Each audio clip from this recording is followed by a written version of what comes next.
Gracias por mantenerse informado con nosotros. A continuación les presentamos una grabación sobre un diálogo que se efectuó días atrás con los asambleístas Luis Fernando Torres y Carlos Velasco sobre la ley de medicina prepagada que entró en vigencia hace pocos días atrás. Asambleísta Carlos Velasco, vamos a empezar este debate. ¿Cuáles son los beneficios que tiene esta normativa y que está ya vigente en nuestro país? La cobertura al ciudadano o ciudadana mejora respecto a una ley anterior. Eso es fundamental. ¿A qué me refiero con esto? A que no existe la exclusión. Se supera el límite de los 65 años. Eso es el primer elemento. El segundo, ciudadanos con discapacidad tienen la enorme posibilidad de entrar a este proceso de cobertura. Segundo elemento. Y el tercero, que puede tener algunas discusiones, pero que son fundamentales, tiene que ver con las enfermedades catastróficas. Esas enfermedades complejas, de mucho costo, de mucha correlación con la medicina y la salud, son las que están vinculadas. Estos tres elementos que yo estoy mencionando ahora son necesariamente un norte que guía a esta nueva ley. Pasando por el cuarto, que quizás es el más tangencialmente observado, pero que tiene mucho que ver en cuanto a la salud preventiva. Asambleísta, entonces, con esta normativa se amplían la seguridad, la cobertura para los ciudadanos y se deja de lado ciertas discrecionalidades que se había detectado ya durante el primer y segundo debate acá en el Pleno de la Asamblea. El término adecuado es cobertura. La cobertura es el término exacto en cuanto a que se amplía ese universo de ciudadanos que deben estar contemplados en esta ley.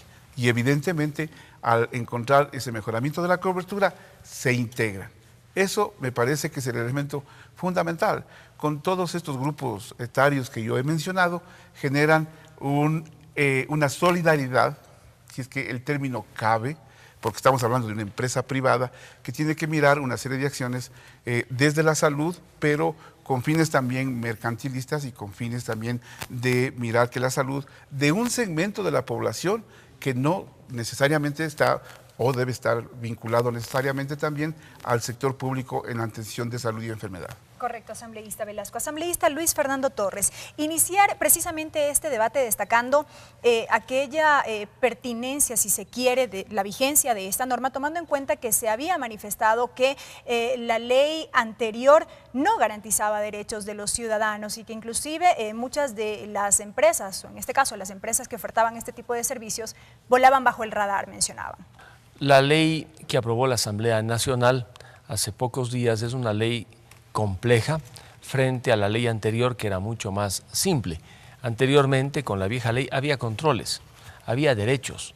En la nueva se han desarrollado, es verdad, algunos derechos de los usuarios del servicio privado de medicina prepagada, de los seguros privados de salud, pero también se han creado algunas complicaciones que desde mi punto de vista podrían debilitar al sistema privado de aseguramiento de salud, al cargársele una serie de costos que en primera instancia uno podría decir que deben ser cubiertos por estas aseguradoras, pero que si se miran ya detenidamente sus consecuencias, uno en segundo lugar encuentra fácilmente varios riesgos que debilitarían al sistema privado de salud y ello al final perjudicaría también al sistema público de salud, porque de los 900.000 ciudadanos ecuatorianos que tienen seguros privados, 430.000 tienen también afiliación al IES. Y de esos 430.000, unos 130.000 se atienden en los hospitales privados y en los hospitales del IES. Si se debilita el sistema privado de salud, habría una presión sobre el sistema público que ahora no puede atender a todos. Con más gente será más difícil que atienda a otros. En términos generales, entonces, creo que debería medirse, apreciarse, valorarse debidamente cuál es el impacto de la ley sobre el sistema privado, si lo debilita o no, porque si lo debilita, también sufre las consecuencias la red pública de salud. Pero antes profundizar en estas complicaciones de las que usted habla, asambleísta Torres, y también de este impacto que tendría sobre el sector privado, como usted ha manifestado, ¿qué decir, por ejemplo, de aspectos que venían sucediendo con la ley anterior? Por ejemplo, los ciudadanos no tenían a quién acudir cuando tenían que hacer un reclamo, sino a la propia empresa con la cual tenían contratados sus servicios. ¿Esto un poco no era injusto para los ciudadanos en función de sus derechos? Mire, ese discurso lo pronunciaron algunos asambleístas del oficialismo, pero sí había posibilidades. Por ejemplo, en el sistema antiguo, si tenía problema algún usuario, iba a la Defensoría Pública, a la Defensoría del Pueblo, y además podía también iniciar acciones legales en la vía civil contra las empresas. Hay varios juicios civiles iniciados por algunos que han creído haber sido perjudicados. Hoy el sistema está un tanto mejor porque existe una especie de defensor del usuario. Lo que preocupa es que las infracciones están tan abiertas que darían un margen muy amplio de discrecionalidad para el funcionario público, que va a establecer las sanciones que crea que correspondan caso por caso. Doctor Torres, pero entonces allí, y haciendo referencia a los casos que se encuentran en la Defensoría Pública, ¿cuántos han logrado efectivamente una sentencia final, si se quiere? Favorable para los ciudadanos. Muchos se han logrado. Lo que ocurre es que con la actual ley se establecen ya algunas limitaciones para las empresas aseguradoras, que no puedan modificar unilateralmente contratos, por ejemplo, individuales, que tengan que atender los reclamos, lo cual es correcto y está bien. El gran problema es que cuando se multiplican los controles, también se multiplican las autoridades que controlan. Y cuando esto ocurre, generalmente el funcionamiento de las instituciones no mejora, se complica. Ahora bien, asambleísta Carlos Velasco, el legislador Luis Fernando Torres ha mencionado uno de los puntos que me parece que también es interesante empezarlo a debatir. Es esta fórmula, o más bien, el tema del copago. Si bien las empresas aseguradoras o las prestadoras de este servicio al momento de entregar este servicio no van a poder cooptar a todos sus clientes, tendrán que ir, se entiende, al Seguro Social, lo que generaría una especie de presión. Pero hay que partir de algunos hechos que me parece que son fundamentales. Lo de las empresas de medicina prepago no es un sistema. Esos son acciones de proveedores en una acción dada por un segmento de la población que tiene estas determinadas características. El primer elemento, al no ser sistema, tiene que ver con la segunda caracterización que yo le he mencionado, es un contrato entre pares. No profundizo mucho en esos aspectos, pero es un contrato. El tercer elemento al que usted me quiere llevar y al que quiero hacer la reflexión, cómo este copago, que se le quiere llamar ahora, va a generar una acción de relación. Si es que yo soy el ciudadano que hago este pago, ¿cuánto de este pago sale beneficiosamente yo como ciudadano y cuánto el otro sistema de salud, que ese sí es sistema de salud? El Seguro Social. El Seguro Social, el Ministerio de Salud Pública, las Fuerzas Armadas, con sus hospitales, o inclusive la Junta de Beneficencia de Guayaquil. Esos son proveedores de un sistema público y de las organizaciones o de los proveedores de lo privado, lo que estamos obligando, eso sí se quiere decir, a una regulación de los unos con los otros, bajo las siguientes cosas históricas que ha existido en el país. El Seguro Social hace ahora, bajo la red pública, un pago ya al Ministerio de Salud Pública. Los hospitales de la Junta de Beneficencia de Guayaquil, por ejemplo, con la red pública hacen un copago cruzado. ¿Eso qué garantiza?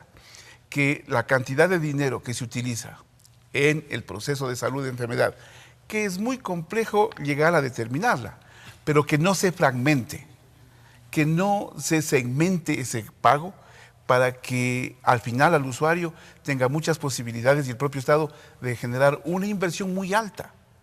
Entonces, si quiere un principio básico fuerte del que yo reflexiono sobre esto, es una articulación de lo público con lo privado, generando una regulación de tal forma que el único beneficiario va a ser el propio ciudadano, porque la derivación se genera desde la propia unidad de salud o del propio sistema de rectoría, si es que usted quiere ir por ese lado.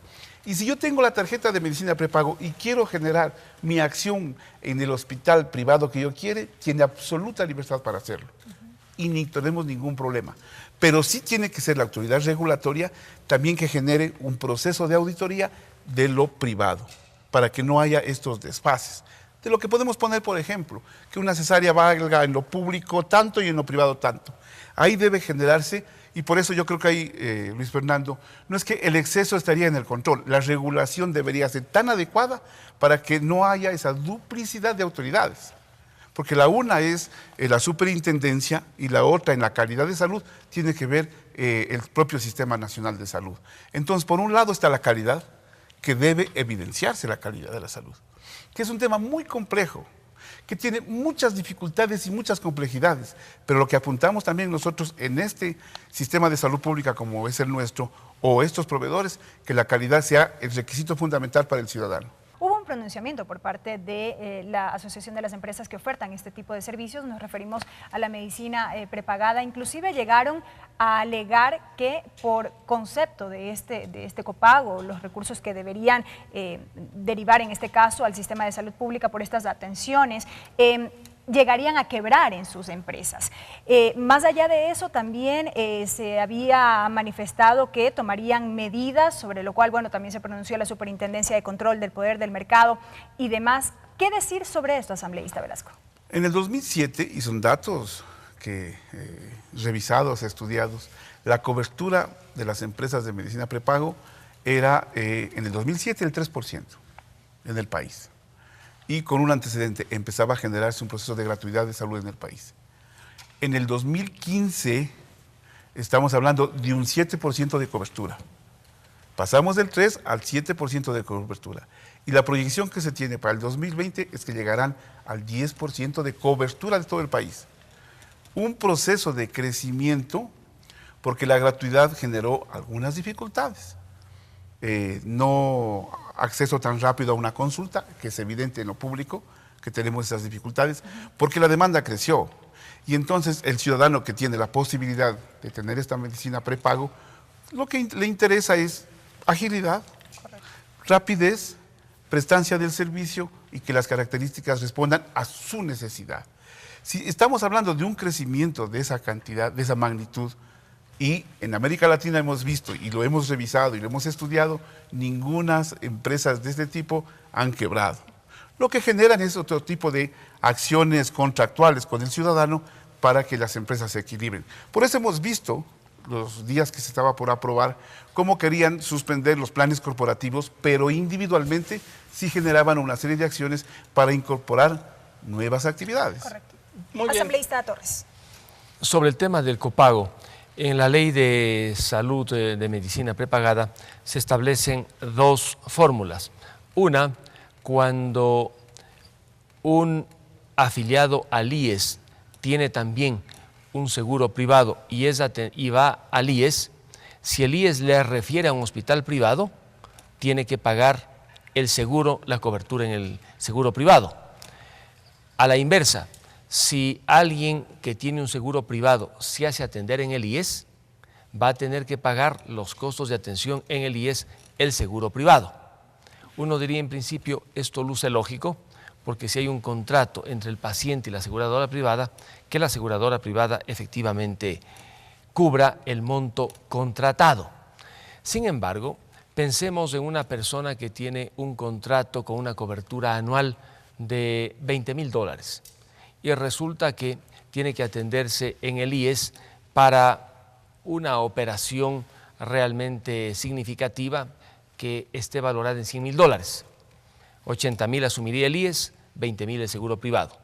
Pero si al cabo de 2 meses nuevamente tiene un problema, según lo que dicen muchos seguros, ya no podría utilizar el seguro privado, porque agotó el monto anual en esa atención. Claro, ese es un problema que se presentaría en ese caso. Igualmente, aquí viene la gran discusión. Si un afiliado al IES aporta cerca del 8%, del 22% al IES solamente para salud, resulta que una parte de su atención va a ser pagada con el seguro privado si tiene seguro privado. ¿En qué queda el aporte? El aporte solo va a financiar la diferencia. Y luego, si alguien se hace atender en un hospital distinto del IES, hablemos de un hospital cualquiera otro, dependiente del Ministerio de Salud, en el que rige el principio de la gratuidad, resulta que para la persona ecuatoriana que tiene un seguro privado y va a ese hospital, la aseguradora privada tiene que cubrir. Uno diría esto parece sensato, inclusive el presidente del IES dio un ejemplo y dijo, si va a costar $120.000 un trasplante y alguien tiene un seguro de $30.000, va a hacerse atender en el IES, los $30.000 cubre la aseguradora privada y los $90.000 cubre el IES. A primera vista no hay problema, pero muchos representantes de este sistema privado de aseguramiento ya han puesto un reparo claro, por ejemplo, en el caso de los seguros corporativos, porque en el ámbito de la salud, como decía Carlos, existen los contratos de adhesión entre una persona, eventualmente una familia, y la empresa aseguradora. Y también hay los contratos que se negocian, que son los corporativos, que tienen otras consecuencias. Y en el caso de los corporativos, algunas aseguradoras privadas tienen una real preocupación porque eso podría disparar la atención de una serie de afiliados que no están pagando lo que paga, por ejemplo, alguien que tiene un contrato individual de adhesión y creen que no podrían cubrir gastos al momento, por ejemplo, de pagar al IES o a la Red Pública de Salud. Asambleísta Torres, le voy a colocar ejemplos que se los ha escuchado dialogando con la ciudadanía. Muchos de ellos, por ejemplo, han tenido su seguro privado y algunos de ellos han sufrido algún tipo de golpe, alguna lesión, y resulta que cuando han ido a una casa de salud a hacerse atender con el seguro privado, le han dicho, no, usted sufrió esta situación en determinada actividad y eso no le va a cubrir, no le cubrimos nosotros. Entonces el ciudadano lo que hace evidentemente es transportarse o trasladarse hacia el seguro social. Y lo que allí dices, bueno, si es que estoy aportando mensualmente, está bien, pero ¿y la corresponsabilidad de la empresa de medicina prepagada en dónde queda? Mire, allí vienen los contratos y, por ejemplo, hay cierto tipo de actividades riesgosas que si producen un daño físico no están completamente cubiertas por los seguros. De tal manera que esa es, digamos, parte de la negociación entre alguien que se afilia y la aseguradora. Eso ya queda previamente establecido en la firma del contrato. En la firma del contrato. Y es lógico, porque si uno, digamos, se dedica a deportes altamente riesgosos, donde la posibilidad de morir o de herirse es del 80%, es lógico que pague una prima más alta que alguien que esté en otra actividad. Ese ya es un tema de negociación. Claro que ha habido abusos por parte de las aseguradoras privadas, y yo he sido testigo de esos abusos precisamente con familiares. Pero claro, por corregir esos abusos que se han dado eventualmente en el pasado, que excluyen ciertas enfermedades, que rebajan, que cambian, no se puede llegar a un control excesivo, porque al Estado también le interesa que funcione el sistema privado de medicina preventiva. Pero ¿cómo es que se reflejan estos controles excesivos a su juicio, asambleísta Torres, en esta ley? Por ejemplo, en el hecho de que uno puede presentar una denuncia en contra de la aseguradora por una no cobertura y eventualmente que la autoridad, sin leer detenidamente las cláusulas del contrato, proceda a una sanción con una multa desproporcionada. El otro tema, el de las personas que, habiendo cumplido 65 años, se ven a veces obligadas a someterse a una modificación del contrato. Pagando mayores costos, claro, inclusive. La ley que dice que independientemente de la edad que cumpla uno, si está afiliado se mantiene en el seguro. Pero me explicaban entendidos en seguros de salud, y esto Carlos probablemente pueda corroborar, que cuando las personas pasan de los 65 años, prácticamente el 80% de los recursos sirven para atender salud de los 65 años hacia arriba, mientras que debajo de los 65 es menos. Entonces, ¿eso a qué lleva? A que estas empresas tengan que hacer también cálculos, porque los costos van a subir. Yo estoy completamente de acuerdo que se le mantenga a una persona que tiene más de 65 años. Lo interesante sería ver cómo se modifica el contrato, porque podría llegar un momento dado en que sean tan altos los costos que las primas tengan que pagar los que generalmente no se enferman, los más jóvenes, encareciendo el costo del seguro. Correcto. Asambleísta Velasco. Bueno, ahí hay algunos elementos que le voy a permitir comentar. Supongamos que el ciudadano tenga su tarjeta de medicina por un costo de $30.000 y tenga una enfermedad de $100.000. En lo privado solo le cubre los $30.000, nada más. Los $70.000 tiene que cubrirlos él.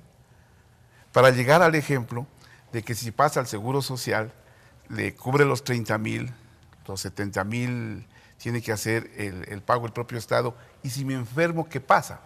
Para responder esa inquietud es que Pasa lo mismo que en lo privado. Si contrató por $30.000 y se pasó a 31.000, ya no tiene posibilidades ahí de ser cubierto. Pero acá el Estado como tal, el Seguro Social, amplía la cobertura desde que nace hasta que muere, sin restricciones, sin limitaciones. El Seguro Social, para mencionar solamente ese ejemplo, tiene una cobertura total del ser humano, del nacimiento a la muerte. Ahí hay una diferencia muy evidente, una evidencia muy fuerte entre lo uno y lo otro. Pero quizás lo que yo quiero mencionar en este exceso de regulación, que evidentemente se va a dar por una calidad, que es lo que al final, desde el proceso de salud, uno puede decir. La empresa privada, en este caso, tiene que ver, evidentemente, yo sí creo en la calidad y también su rentabilidad. Entonces, miren, hay otro concepto muy global, calidad en el Estado, en el Ministerio, en el Estado, y la otra, la rentabilidad. En estos dos espacios es lo que nosotros generamos una regulación de la calidad. Ahora bien, asambleísta Carlos Velasco, y si bien lo entendía el asambleísta Luis Fernando Torres, el ciudadano también ya está aportando por el tema de seguridad social. Entonces, al hacerse atender, este mismo ciudadano, en este ejemplo que estamos, al hacerse atender en el hospital del IES, en la ciudad de Quito, en el hospital Carlos Andrade Marín, que es el ejemplo más cercano, entonces, al pagar de su sueldo, hacerse atender y también al pagar a la empresa de medicina prepagada, estaría aportando por doble ocasión. Es decir, lo que también en el debate se dijo es que habría un doble aseguramiento por un mismo servicio. A ver, la provisión de un servicio de salud, en este caso, va con el aseguramiento que hace el ciudadano respecto a su entidad. Y eso evidentemente con los 400.000 ecuatorianos que tienen esa doble condición, seguro social más la tarjeta, la utilización si esta es quizás más allá de 120.000 ecuatorianos que utilizan la doble condición. Ahí lo que nosotros hablamos, o lo que mi apreciación se habla es de una recuperación del costo de una atención de salud que la está haciendo el Seguro Social. Muy bien, asambleísta Carlos Velasco. Brevemente, asambleísta Luis Fernando Torres, sobre este mismo ejemplo, ¿qué decir? Bueno, el problema se presenta precisamente por el hecho de que la cobertura que alguien tenga en función del contrato celebrado podría agotarse si la empresa privada de seguro le paga, por ejemplo, al IES lo que corresponda o le paga a la Red Pública de Salud.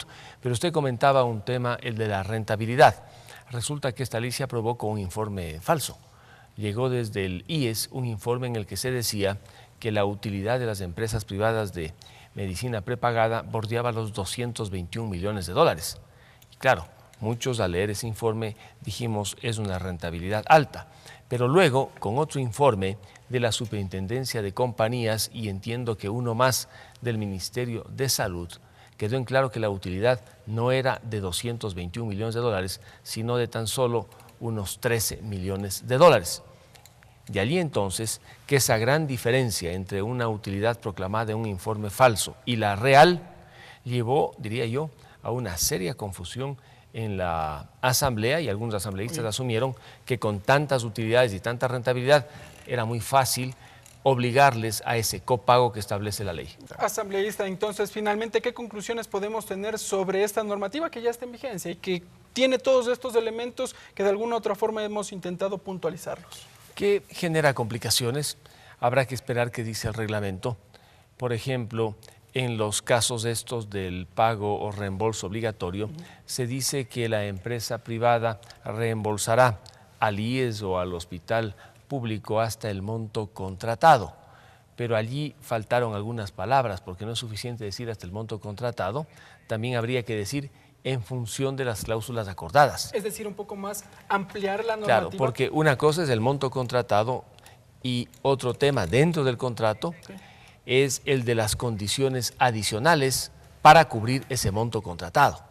De tal manera que ojalá esos temas puedan corregirse en el reglamento, pero como dije inicialmente, la mayor preocupación radica en el hecho de que esta ley se aprobó con ese informe del IES que señalaba una rentabilidad tan alta de 221 millones de dólares, informe falso, porque en la práctica la rentabilidad de estas empresas no había sido sino de unos 13 millones de dólares al año. Pero asambleísta Torres, nada más para concluir, más allá de estos aspectos que usted ha observado, la ley no aporta temas sustantivos, beneficiosos, Bueno, sí. en este caso para la ciudadanía. Por supuesto, yo he señalado y he reconocido. El tema de la edad, por ejemplo, es importante, el hecho de que no puedan modificarse, que no puedan ser excluidos los que cumplen 65 años. El tema de las preexistencias también está bastante bien tratado, porque no es que cualquier persona se va a aprovechar del seguro escondiendo una preexistencia, tiene que declarar la preexistencia y si quiere una mayor cobertura tiene que aportar más. Por ejemplo, ese es un tema que está bastante claro. Lo que me preocupa a mí es que con unas 3 o 4 normas que se aprobaron, algunas de ellas en el veto, se descoloque financieramente al sistema privado de salud y muchas empresas se vean lamentablemente en el hecho de tener que ajustar las primas y cobrar primas más altas de aquellas que ya pagamos, que por cierto son altas. Que inclusive no han descartado estas empresas presentar eventuales demandas. ¿A su juicio cabe o no cabe? Demandas de inconstitucionalidad, sí, podrían hacerlo, es un derecho constitucional. Claro que sí. Inclusive yo, si tuviera la oportunidad, presentaría una, especialmente por ese informe del IES, Correcto. que yo no sé por qué razón se lo incorporó en el informe cuando era prácticamente un informe con cifras que no correspondían a la realidad en el tema de rentabilidades. Correcto, asambleísta Carlos Velasco. Entonces, sobre este punto, finalmente ya las conclusiones. Al interior de la Comisión del Derecho a la Salud, de la cual usted es el vicepresidente, ¿se tuvo conocimiento de este informe? Bueno, esto tiene algunos matices. El enfoque no es tanto los 30, 13 o 50 o 90 millones de utilidad. Si $1 de utilidad genera cualquier empresa por salud, esa tiene que darse vía caridad. Así sea uno. Vía caridad. Calidad. Calidad. Muy bien. Así sea uno. Así sean $10 de utilidad. Nosotros no estamos hablando, cuando hablamos en función de la política pública, en función de la utilidad, en función de la calidad y en este caso de la salud. Los 12 o 13, 15 millones que se mencionan es un informe que se manejó para otra comisión. Nosotros en este espacio, cuando los recibimos a los miembros de la asociación, estuvieron de acuerdo con todos los planteamientos. Ahora, en la parte final de la discusión, era que las utilidades son más bajas de lo que aparentemente se pudo haber manejado cifras en la propia Asamblea Nacional. Pero ese no es el punto de discusión. Ese no es el punto de discusión. Si tienen 13 millones, esos 13 millones de utilidad tienen que tener en su calidad de atención en salud de la mejor forma. Porque imaginémonos nosotros ahora que ellos hacen una serie de acciones comunicacionales para captar al cliente. Es lo que están haciendo ellos. Y ahí ofertan o nos ofertan una serie de condiciones adecuadas para poder satisfacer mi necesidad. Y ellos tienen toda la responsabilidad para cumplir adecuadamente todas las expectativas que yo tengo. Así es, así se maneja lo privado. Lo público tiene otras características.